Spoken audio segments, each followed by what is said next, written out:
We are designed to look out in the world and look for things that are possible dangers. Yes, it doesn't let people hurt us, but it also doesn't let people in. Trusting ourselves, believing in ourselves, not betraying ourselves, and making that priority.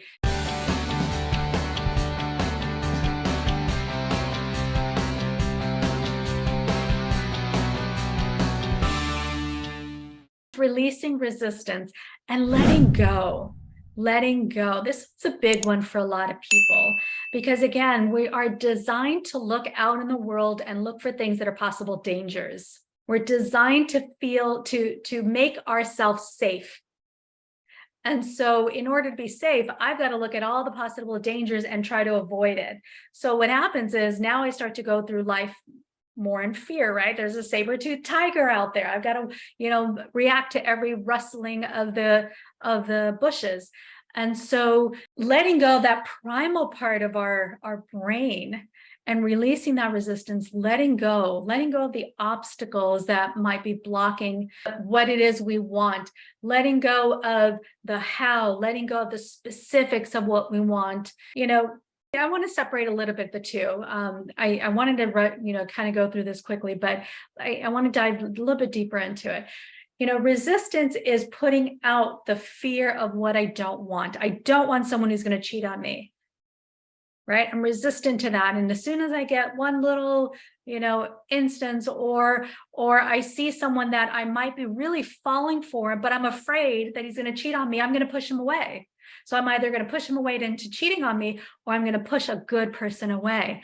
And so we got to let go of that resistance, since we're just going to attract that same energy over and over again.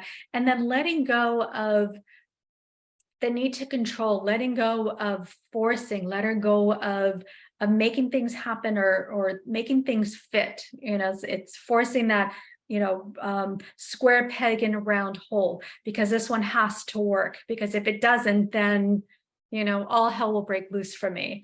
So all of those things are going to block the flow of positive relationships into your life. So we have to let go of the obstruction that we put up. That includes the walls. Some of us have been hurt over and over again. We have these fabulous walls that protect us, that keep us safe. But guess what? It doesn't let people hurt us, but it also doesn't let people in. So being willing to cautiously open up, let people in, which also means we're not throwing out all of who we are right off the bat to make people like us, and then being surprised when they are not who we thought they were. So it's really being about being true to yourself, being honest with yourself, allowing people to come in without that wall, but feel that we are protected, because I know how to take care of myself. I trust my intuition. I know how to set boundaries. I know how to say no. I know how to say goodbye to someone, even though I've fallen for them, just because I know they're not good for me. And so all of those things goes back to trusting ourselves, believing in ourselves, not betraying ourselves, and making that priority, making that more important than the need to have someone there for the short term, so that I don't have to feel alone.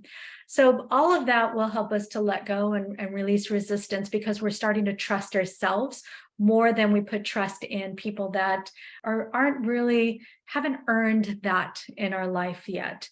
So we want to let go of that. Just like clutter, right? If I clutter all over my home, it's going to obstruct the flow of traffic in my home. I'm not going to be able to walk straight through my home. Unresolved issues in our life creates clutter. Past hurts, limiting beliefs, all of those block that flow. And so we want to clear those obstacles, do the self-healing, do the self-work.